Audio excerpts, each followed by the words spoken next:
Hi everybody, today at Marcel's Hockey School we'll be showing you how to do a wrist shot. We'll be doing the two-footed wrist shot. It's the first type of shot that any player should learn, and it's really effective still in the game today. Superstars like Patrick Laine have an absolute cannon of a two-footed wrist shot, and we'll be showing you today how to do it. So let's start off with the leg work. The weight is on my back leg, not totally extreme, but a little bit on the back leg. And when I shoot, I want to push off my back leg and bring my weight on my front leg. That way I'll have some power. Then we go to the puck positioning. First of all, on the stick blade. Generally the puck is going to be around the middle of your stick blade, but it does depend a little bit on what kind of curve you're using, because the puck usually sits the best at the part of the blade where there's the most curve. So if you have a heel curve, the puck's going to sit a little bit at the heel. If you have a mid curve, it'll probably rest the best in the middle of the stick blade. And if you have a toe curve like the P28 pattern that I'm using here, it's going to rest the best on the stick blade closer to the toe. Puck positioning in terms of where the puck is in relationship to your body, I would say optimum position is a little bit behind your back leg. It used to be way back here when we used to have wooden sticks, but you can't really shoot that way in a game, and you don't really need to anymore with these flexible one-piece composite sticks that we have. So optimal, a little bit behind your back leg, but you should also be practicing having the puck, shooting with the puck in a line with your back leg, and also maybe a little bit even in front, because you never know where you're going to get the puck in the game, and you have to get it off quickly. So if it comes here, you still have to let off a quick shot. So what are our arms doing? Really popular nowadays, and a really good way to get a really powerful shot is what's called push-pull. Basically what I'm doing is I'm going to be pushing with my bottom hand, and I'm going to be pulling with my top hand. See players like Phil Kessel or Laine, they do this really well.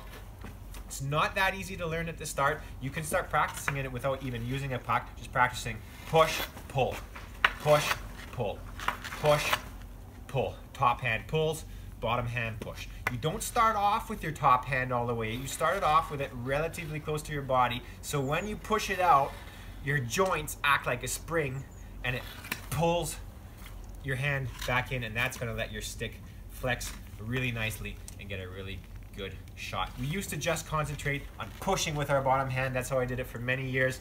Nowadays, with these composite sticks, pushing and pulling is the way to go. Now let's talk about aiming and the follow through. Basically, if you want to shoot low, you have to follow through low.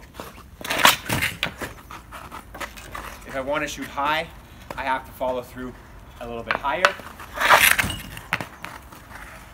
My stick blade is generally going to be pointing in the direction that I'm shooting. The reason I say generally is because it does depend a little bit on the stick blade. The more open the face of the stick blade, the less you have to follow through all the way up in order to get the puck to go high. And for those of you who are struggling to get the puck high, don't worry at the start, just keep practicing the proper technique. What you should not be doing just in order to get the puck high is shoveling the puck, doing this kind of uppercut. I'm not even really going to try it here because last time I almost fired the puck into my neighbor's yard, but it looks sort of like this. Shoveling the puck, it goes high, but you have no power. The stick blade at the end of the shot turns over. That's why it's called a wrist shot. I'm going to be using my wrist. I got the puck on my stick and I start to turn my wrist, and the momentum of my wrist is going to end up having the blade turn over at the end and pointing towards where I want to shoot. And I also need to be pointing towards where I want to shoot, because if I don't, if I'm pointing over here, chances are if I want to shoot there, my stick blade ends up being there. It's not going to be on target. So let's come to the most common mistakes that I see players make when they're taking a wrist shot. First mistake. Oh, you're still there, eh? Well, I haven't shot yet. Okay. Took me 10 seconds, but I did get that shot off. When you're practicing at home, and you should be practicing at home, always try to just get the puck quickly on your stick.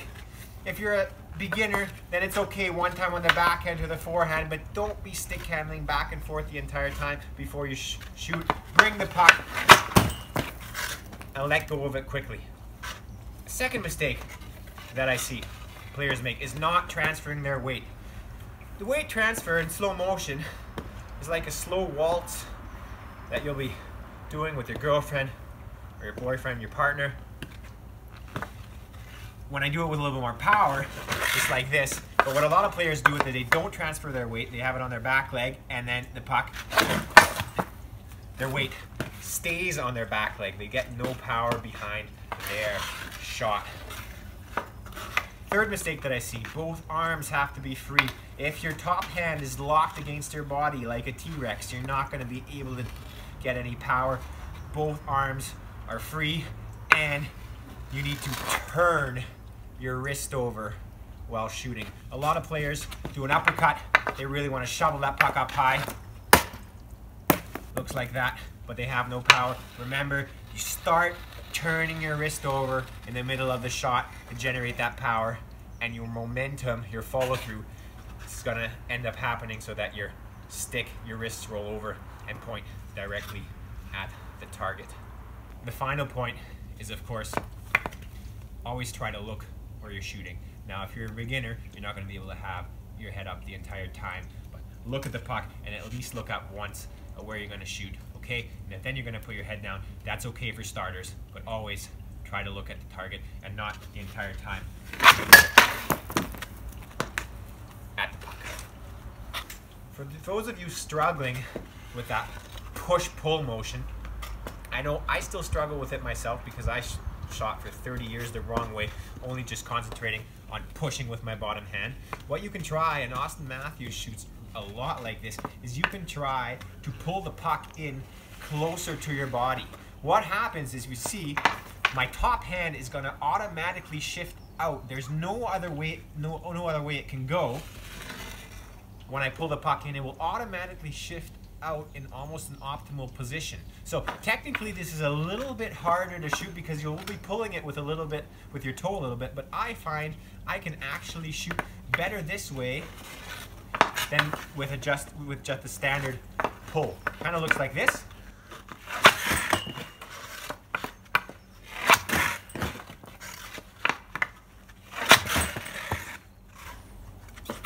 Pulling the puck in forces your top hand out, and then you can pull your top hand back in nicely.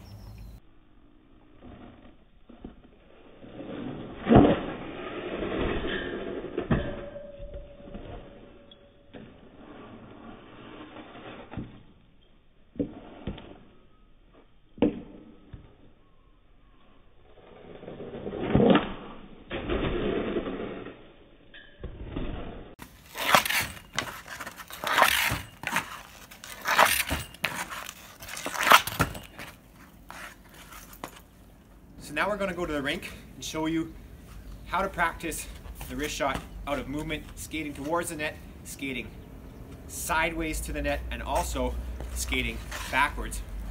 My rink's a little bit too small for that, so I'm going to say bye right now. We're going to head to the rink. Be sure to watch till the end of the video. Hope you enjoyed it.